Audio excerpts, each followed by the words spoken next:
Pakistan's former Prime Minister out on bail, but still facing terrorism charges. Police are investigating whether Imran Khan violated anti-terror laws. But his supporters say this isn't a legal issue, it's political. I'm Andrea Sankey, and today's Newsmaker is Imran Khan's court battle.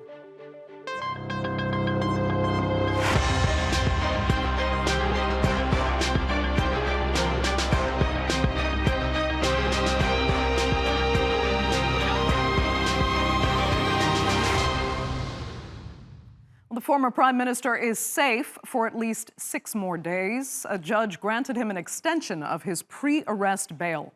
And while that sounds like a technicality, it led to a celebration among the hundreds who turned out to support Imran Khan. The rally outside the anti-terrorism courthouse in Islamabad featured mostly young people. They've been inspired by Khan's anti-American and anti-establishment rhetoric. But in Pakistan, Khan is just the latest addition to a string of prime ministers that have found themselves in legal hot water. Something Khan himself has pointed out. How Pakistan was mocked across the world after it made headlines and given an impression as if Pakistan was a banana republic. And there is no law here, and any charges can be brought against anyone. They tried to arrest a person who is the head of a leading political party. Those who are taking the decisions and those who are behind it should think about this country. So as Imran Khan fights for his freedom, how did we get here? Let's look now at what led up to this point. Imran Khan's legal woes began after he made this fiery speech at a rally in Islamabad, accusing the Pakistan Muslim League, the country's ruling party, of arresting and torturing one of his top aides. Islamabad Inspector General and Deputy Inspector General, we will not spare you. We will file a suit against you. And Magistrate Zubair Chaudhry, you should also get ready, as we will take action against you.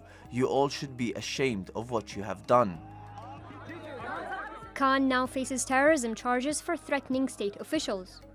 The Interior Minister accused him of instigating extremism in society and inciting rebellion. A no-confidence vote in April ousted the one-time cricket star turned politician. It stemmed from public anger over the rising cost of living and an alleged falling out with the army. But Khan promised he wouldn't quietly go away and has been on a mission to prove he's still a powerful figure in Pakistan. He upped the ante by holding rallies across the nation. Our fight for real freedom will continue until we get rid of this imported government and elections are held. We will struggle together. In response to his rallies, the government has banned the broadcast of his speeches.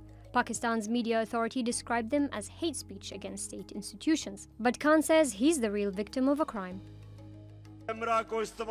Now comes the Pakistan Electronic Media Regulatory Authority that says Imran Khan cannot be aired live. What crimes has Imran Khan committed? I will never accept this gang of thieves. This is the crime of Imran Khan. This is the crime. Since Khan lost power in April, his popularity has surged, which also helped his party win last month's by-elections. But Khan's tactics have also escalated an ongoing game of tug-of-war with his successors and the powerful military leadership, a game that could land him in prison. Ahad Fadli, The Newsmakers. So where are the charges against Imran Khan going? Could it take him down once and for all, or backfire against those who filed them? Well, joining me now to debate that and more are from Karachi, Mohammed Zubair Umar. He's a senior leader of the ruling Pakistan Muslim League Party and former governor of Sindh. From Islamabad, we have Fawad Chaudhry. He's a senior member of Imran Khan's PTI party and a former Minister of Information and Broadcasting. And from Toronto, Imtiaz Gul. He's the Executive Director of the Center for Research and Security Studies. Thanks all so much for being with us. Imtiaz Gul, I'm going to start with you. You know, the case against Khan says the people he vowed to take action against were effectively terrorized. But, you know, by many interpretations, Khan only threatened to use the law against them by filing a legal case. So first, help us understand what this threat really was, because it doesn't seem to equate to lives being put at risk? I mean, it's a very simple case. One of the magistrates basically handed Dr. Shahbaz Gill, one of the close associates of Imran Khan, back to the police. And police is notorious for extracting confessions and for torturing people in its custody. So this is what Imran Khan basically said, that addressing the judge as well as the police officials, that we will take legal actions, and legal action obviously means a recourse to the court of law. And this is what has been misconstrued, misinterpreted for political point scoring as an assault on the judiciary, an assault on like interference in the public in the function of public officials. So I don't think that there is much to it. There's a much worse things have been said in the past by many other leaders. So it's it's an altogether different thing. Right now he sits in the opposition, and that's why the government as well as the facilitators of the government can do whatever they want. They can turn and twist the law as they wish. They can turn and twist the law as they wish. I mean, do you think that could backfire on them then? I think I have maintained from the very beginning that particularly the case against Dr. Shahbaz Gill will basically backfire, will fly in the face of all those who instituted this case, just because he said nothing unusual that we haven't heard before. Even, in fact, worse things had come from the leaders of Pakistan Muslim League, Pakistan People's Party. And this was just a small, for them, it's a small fry they got hold of. And then they are now trying to turn Dr. Shahbaz Gill into an example for others and to terrorize others.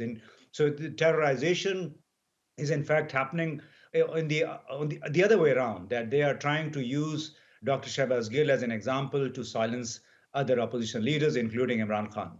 Okay, Mohammed, I want to get your response to that, because it is exactly what your party in particular says is not happening. They are saying that the people that Imran Khan threatened were put in danger and that his speech was actually dangerous. But here we're hearing that, saying you're going to take legal action against parties you say abused a minister of yours is far from being terrorist speech. I mean, first thing I'll concede that I don't think so. It was a case against terrorism. Imran Khan did threaten. Let's not kid ourselves by saying that that was not a threat. But whether it comes under the anti-terrorism law, I doubt it very much, and I don't think so it serves any political purpose by leveling such charges against the former Prime Minister. But his tone and everything was threatening, and especially if you consider a judge, a female judge, in the context of Pakistani society who is doing her job, it's also sexist from that standpoint. And whether the person who is being threatened in a big, huge gathering is going to interpret it in different ways. We also have examples in the past of Mr. Imran Khan using similar threatening language, which was converted into physical assault back in 2014, for example, when police officials were threatened and senior bureaucrats were threatened, and some police senior officials were physically beaten up. So it's not as simple as that, but I will concede that I would not have suggested instituting anti-terrorism law again. Okay, that's interesting, because then let's talk about 2022. And why go that far then? Why actually charge a former prime minister with something as severe as terrorism? Do you worry how badly it will reflect on the people in power now? Especially considering that he has so many other cases already pending. I would not have gone too far, considering also Mr. Imran Khan is already under serious concern, facing so many charges of corruption, especially, which are already there in the courts, and let him face the music on that rather than institute a case like this. Okay, sounds like a serious miscalculation being described by both of our panelists so far, and I'm sure Fawad Chaudhry will agree. And the other angle then is that, Imran Khan very obviously still has support, and some say he's now even gaining support in the face of this debacle, as was evident even in the recent by-elections. Do you think this process now inadvertently helps him and your party? Has become I would say, a horror dream for the present regime. And since the day he has been illegally removed from the office, he is now undoubtedly one of the most popular leader in Pakistan. In probably he's at right now he is certainly more popular than Bhutto even. So in the 75 years of Pakistan's history, Imran Khan is now certainly the most popular leader, and that is this is not something that I am saying. Election results in Punjab and now in Karachi are evidence to this fact. Secondly, this government is actually a funny government. I mean, I'm very happy to hear Zubair Saab, who's an honorable man, and he has condemned, actually has not approved of these charges. No government in the past has actually used terrorism law so, I would say, nakedly against its political opponents. Before that, what they have done, there was when the Shahbaz Sharif, the present prime minister, and his entourage, they went to Saudi Arabia for Umrah. And in Medina, there were a huge crowd of Pakistanis. They hooted them by slogans of thief, thief, thief. They came back and they registered blasphemy cases against us, including me. They put my name, Imran Khan's name, many other names in the blasphemy cases. No, there is no precedent in Pakistan where the government has acted so irrationally against its political opponents. And Okay. the kind of cases they are bringing now, I have no doubt that they want to turn Pakistan into North Korea or Burma. This is their political model they are trying to exercise on Okay, I Pakistan. This is the understand that's most shameless government okay. that we have seen in Let's 75 stick to years. the near term, though, if we can. And I have to ask you what you think could happen in 6 days' time, then, if the extension on this bail is not granted again, or that if the case is not dropped entirely, and the former prime minister is dragged off to jail. To file a quashment petition in High Court. There are no legal basis for this case, and I'm very sure that court will throw this case out. There is no apprehension of his arrest in this case or any other case, because even if they want to arrest Imran Khan, they can register any FIR and arrest him. But frankly, right now, rest assured, this government lacks any such. They are right now a minority government, right? Shahbaz Sharif 184 seats, PTI Imran Khan won 155 seats. So, right, and about Okay, 131 so I mean, people have already resigned from the team. you don't think that he will be, dragged off to jail in any way. I'm just asking if, I mean, in the case, nobody be suspected they could actually file terror. I shouldn't say nobody. Few suspected that they would see terrorism charges filed against Imran Khan, but here they have. So, if he is, what I was asking more specifically about is if he is taken off to jail in 6 days' time, and that bail extension is not granted again, or he's, formally this case is taken underway, what will the supporters do? Will Pakistan potentially descend into chaos? Will descend into chaos. There was only a rumor of his arrest, and you must have, the TRT covered it, covered extensively how the people responded to that. And if they dare to do that, arrest to that, Pakistan will be in turmoil. I think they really need then a mental attention to come up with this decision. I think no one in his right mind will take such decision. Okay. Imtiaz Gul, let me come back to you, because as you know, there is suspicion that this is the military and, their political allies trying to silence Imran Khan. Do you think that is a valid concern? I think this is not a valid concern. This seems to be the reality right now, that they are acting in cahoots to silence and muzzle the opposition, which is Imran Khan and his party. What is unfortunate for Pakistan, that the civil military leadership continues to relive the fascist tactics that we saw in the 19th century under Hitler, under Mussolini, and many other dictators. They forget that this 22, the age of over information. And here you cannot simply brand somebody as traitor or as terrorist and put him or her behind the bars. It's not that era. This is what Pakistani politicians, political elites, I would say, it includes both the military and the civilians, that they have been repeating over and over again, and they themselves also fall victim to these tactics when they are in the opposition. So I don't know when better sense will prevail, when will dawn on these politicians and their handlers that this is not the age of recrimination. This is not the age of just filing cases and terrorizing leaders. And right now, Imran Khan is like a wave. I mean, they are living in a state of denial. Even if they were to put him in jail, Okay. they will most likely put Pakistan on fire, I would say.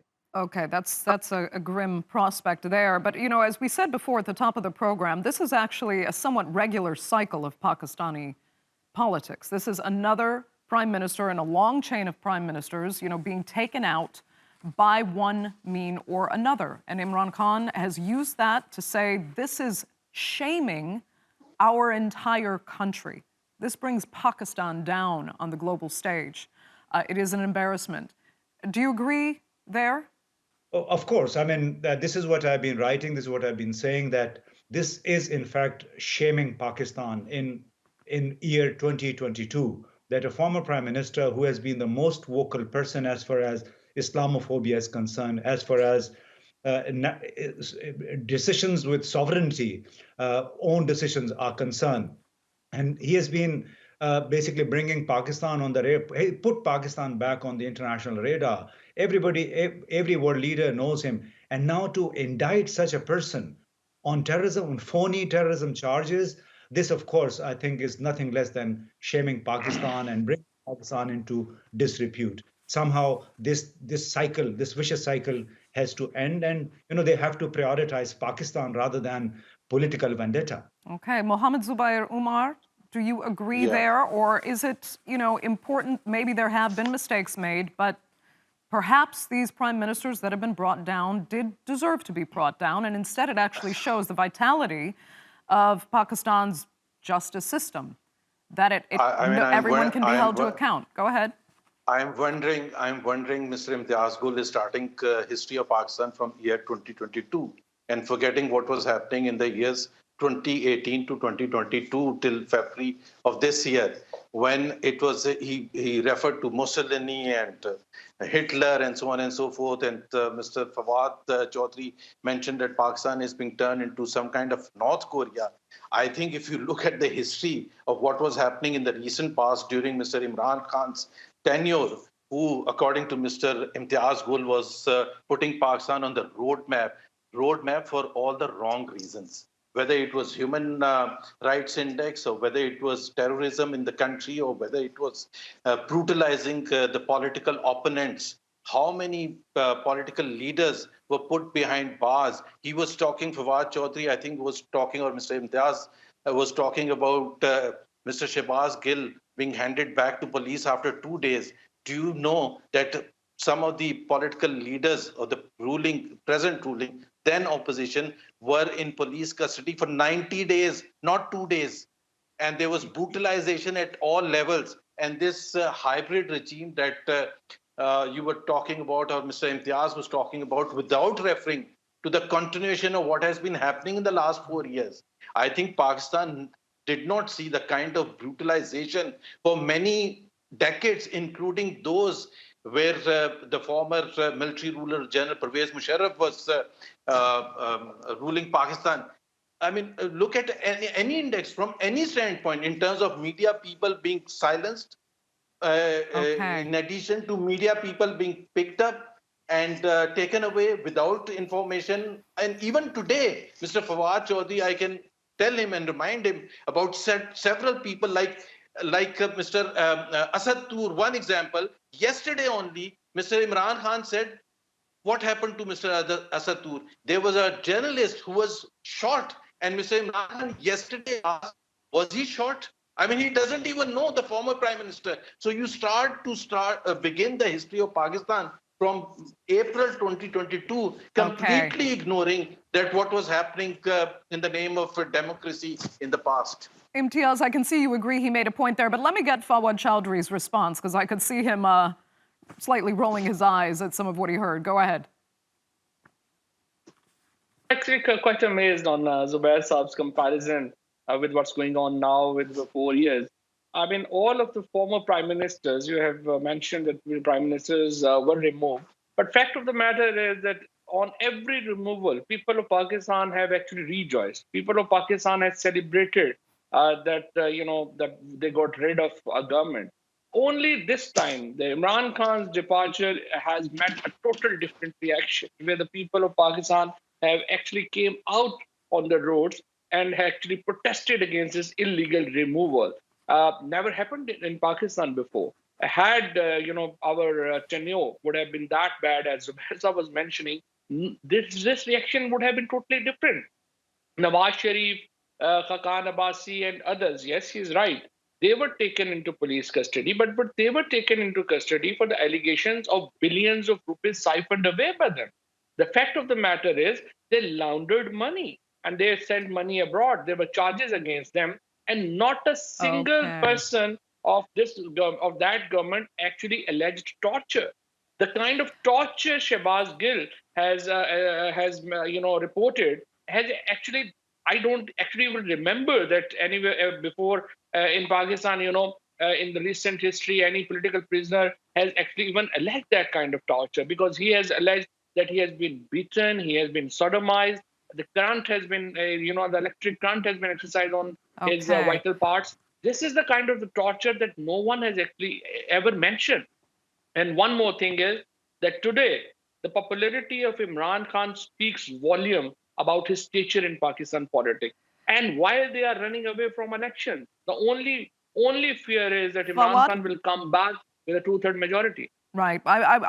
We only have a few minutes left, and I really need to discuss this with all three of you, because all of this, what we're talking about right now, the case against Imran Khan and the persistent history of taking out prime ministers, it all means that Pakistan's leaders are tied up in these political wranglings, rather than focusing on their country's multiple crises right now, not least a failing economy. Imtiaz, where is this leading? Are people, they've already complained plenty, but are they going to get to the point where Pakistani public says enough is enough? Well, I think as long as Just one point, our Imtiaz sir. I just want to add one thing. It's primarily the problem that Pakistani establishment wrangles with politicians too much. So it's not a very simple case The where Pakistani politicians military is fight with each right. other. So whether it's the Whether military and the it's a politicians, Pakistani or everyone is establishment would love equally to. involved. But politicians are, in democracies, politicians do intermingle do have differences with each other and they fight each other. The problem comes in when the military takes side of one party and they try to, take benefits of their own. So that's a Okay. major issue. It's not that only politicians are doing that. Yeah, okay, Imtiaz, is the military more to blame than anybody, or is everybody involved, and the politicians need to step up? Yes, I'd like to pick up where Fawad has left. Basically, all the opposition parties or the former opposition parties pretend innocence when they're talking about reprisals or vendetta by their opponents.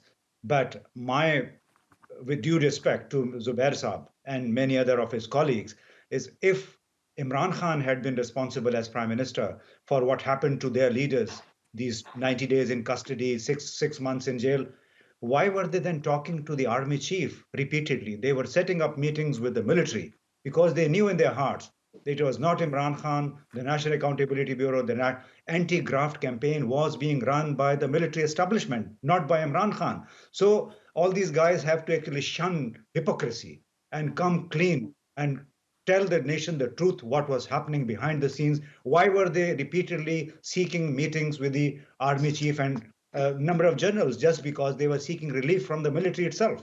Okay, Mohammed Zubair, last couple of minutes. Do you agree there? Do politicians have to take responsibility for their working alongside the military in cynical ways?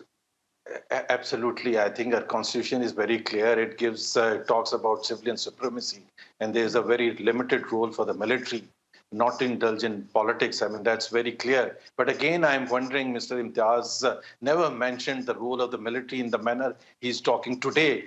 Just 6 months ago, he would never, ever have talked about the fact that Imran Khan is being backed by the military even to get the votes in the parliament, which Mr. Imran Khan has conceded now, that in order to get parliamentary votes, he would seek support of the agencies at that time, the intelligence agencies under the military. And what Mr. Fawad Chaudhry is talking today is right. But I would have appreciated if he was talking the same when we were referring back to this point that the civilians must resolve and parliament should be supreme and sovereign, and the laws passed by parliament should be accepted by all, including the military. And I think I would agree on a positive note that that is the way forward for Pakistan, that the politicians must fight among themselves and agree on a formula to resolve political issues. Okay, and keep the military out. What's the likelihood, though, of that actually happening?